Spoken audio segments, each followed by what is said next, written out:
रात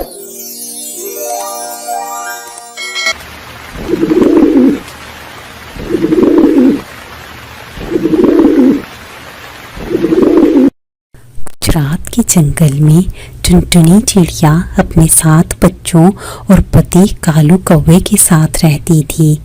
कालू कौवा काफ़ी अरसे से बीमार था। जंगल में बारिशों का मौसम शुरू हो चुका था और टुनटुनी चिड़िया के घर खाने के लिए जितना भी भोजन था वो सब का सब ख़त्म हो चुका था। कालू जी, घर में खाने का जितना भी राशन है वो खत्म हो चुका है और बच्चों को भी बहुत भूख लगी है। मैं साथ वाले जंगल में खाना लेने के लिए जा रही हूँ। जब तक मैं न आऊँ आप बच्चों का ख्याल रखना। टुनटुनी, तुम इतनी बारिश में साथ वाले जंगल में कैसे जाओगी?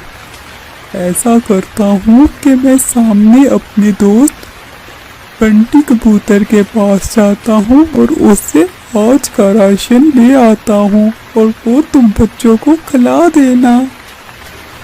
ये कहकर बंटी कबूतर जैसे ही बाहर निकलता है, एक बिल्ली रास्ते में उस पर हमला कर देती है और उसे मार देती है। इस तरह कई दिन बीत जाते हैं। एक दिन जब टुनटुनी चिड़िया घर से भोजन लेने के लिए जाने लगती है तो वो अपने बच्चों से कहती है, बच्चों, मैं भोजन लेने जा रही हूँ और जब तक मैं ना आऊँ तुम लोग अपना ख्याल रखना और घर से बाहर हरगिज़ ना जाना। ये कहकर टुनटुनी चिड़िया चली जाती है। थोड़ी ही देर में वो बिल्ली उधर आ जाती है। ओह, तो ये टूनी चिड़िया का घर है और हमेशा की तरह दरवाज़ा खुला है। चलो, आज तो मुझे बहुत भूख लगती है। चलो और अंदर जाकर कुछ खा ही लेते हैं। ये कहकर वो बिल्ली अंदर चली जाती है। इतने में टुनटुनी चिड़िया भी वहाँ आ जाती है। जैसे ही टुनटुनी चिड़िया बिल्ली को देखती है तो वो अपने बच्चों से कहती है, बच्चों, जल्दी करो और जल्दी जल्दी सारे बाहर उड़कर चले जाओ। इस तरह सारे बच्चे बाहर चले जाते हैं और वो खुद भी घर से बाहर आकर घर को आग लगा देती है। घर तंग होने की वजह से बिल्ली बाहर नहीं आ सकती और इस तरह टुनटुनी चिड़िया घर से बाहर आकर घर को आग लगा देती है और अपने पति की मौत का बदला ले लेती है।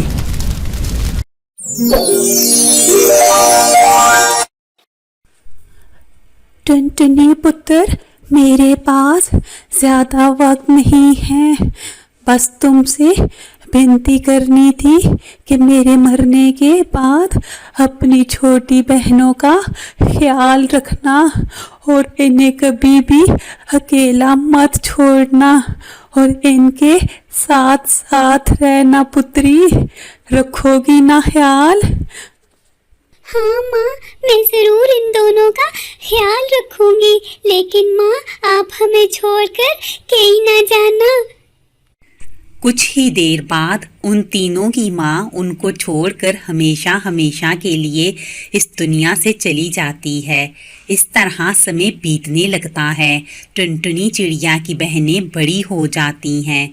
एक दिन अपने घर की खस्ता हालत को देखकर टुनटुनी चिड़िया पिंकी और भूरी से कहती है, पिंकी और भूरी, देखो हमारा घर बहुत कमजोर हो गया है।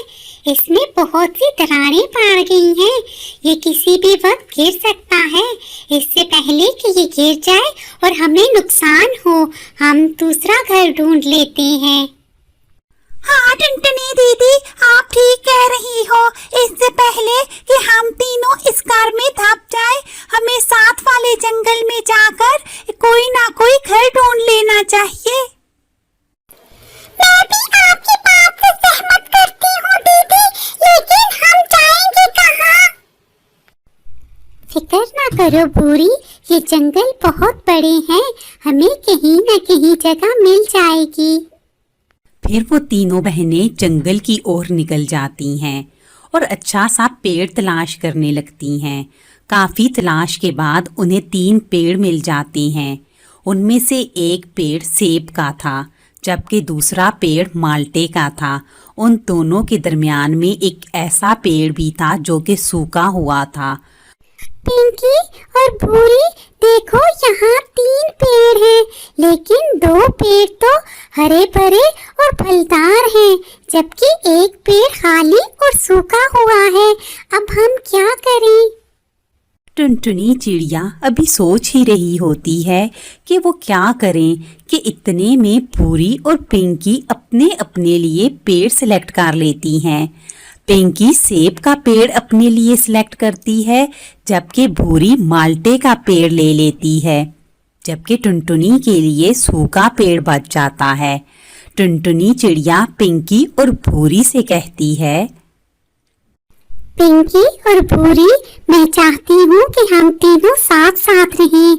मैंने माँ से वादा किया था कि हम तीनों साथ साथ रहेंगे, और ऐसे भी अब मैं तुम दोनों से अलग नहीं रह सकती। वाह दीदी, आपको सूखा पेड़ मिला तो हमारे वाले पेड़ पर तुमने अपनी नजरें रख ली।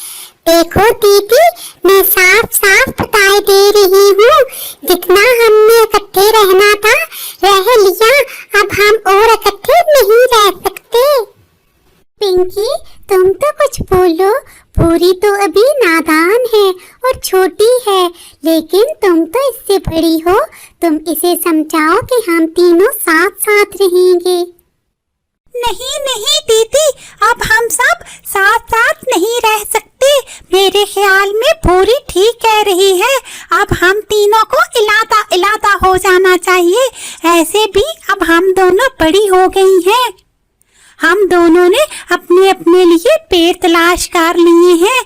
जल्दी से आप भी अपना पेड़ ढूंढ लो।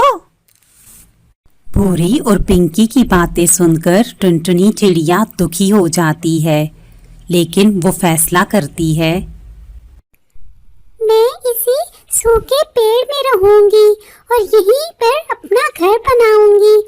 जिन बहनों को मैंने मोहब्बत से पाला और पोसा और बड़ा किया, आज उन्होंने ही मेरी मदद करने से साफ इनकार कर दिया। लेकिन मैं इस तरह उनको छोड़कर नहीं जा सकती। मैंने अपनी माँ को वचन दिया था कि मैं हमेशा हमेशा उनका ख्याल रखूंगी और उनके साथ साथ रहूंगी। फिर टुनटुनी चिड़िया रोजाना उस सूखे पेड़ को पानी डालना शुरू कर देती है।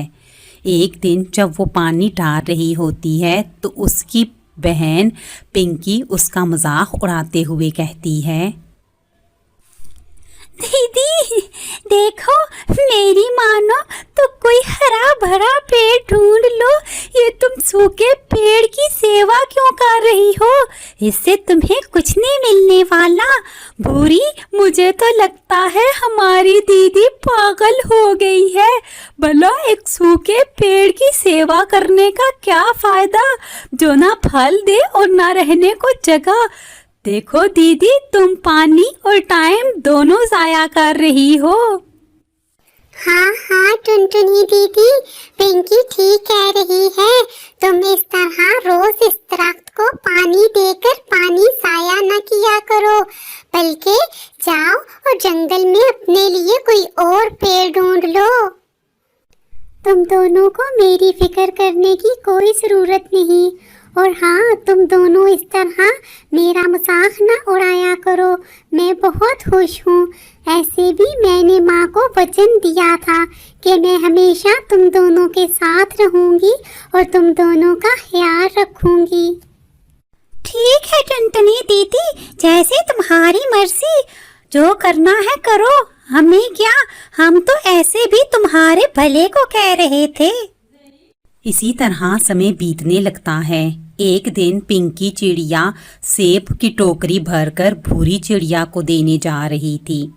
पिंकी ओ पिंकी, मैं तो तुम्हारी बड़ी बहन हूँ, तुम एक सेब मुझे दे दो। ऐसे भी तुम्हें तो पता है ना कि ये नया जंगल है और यहाँ भोजन ढूंढने में मुझे बहुत दिक्कत होती है। मैं कल से भूखी हूँ, तुम एक सेब मुझे भी दे दो।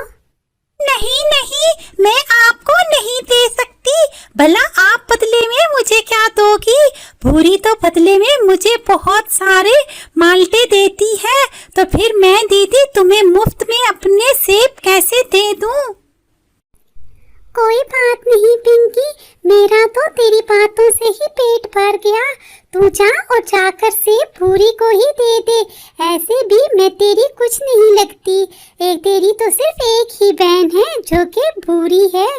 मेरा काम तो सिर्फ तुम्हें पालना पोसना और बड़ा करना था, जो मैंने अपना फर्ज पूरा कर दिया।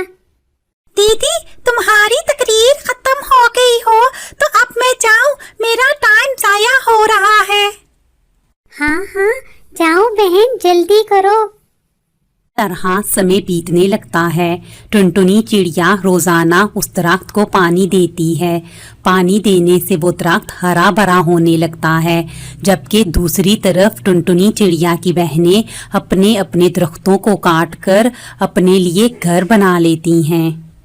एक दिन जब टुनटुनी चिड़िया सोकर उठती है तो देखती है कि उसके पेड़ के साथ बहुत सारे हीरे लगे हुए हैं। वो इतने सारे हीरे देखकर खुश हो जाती है। अरे वाह, इतने ज्यादा हीरे, लेकिन ये पेड़ के साथ कैसे लग सकती हैं? इतने में पेड़ के अंदर से आवाज आती है, मैं एक जादुई पेड़ हूँ। काफी अरसे से किसी ने मेरी देखभाल नहीं की थी और ना ही मुझे पानी दिया था, इसलिए मैं सूखा पड़ गया था। टुनटुनी, तुमने पानी देकर मुझे फिर से जिंदा कर दिया है। ये सारे हीरे तुम्हारे हैं और ये तुम्हारा इनाम है। तुम जो चाहो इनके साथ कर सकती हो। जादुई पेड़ की बातें सुनकर टुनटुनी चिड़िया खुश हो जाती है और अपनी बहनों से कहती है, देखो बहनों, हमारे पास बहुत से हीरे आ गए हैं।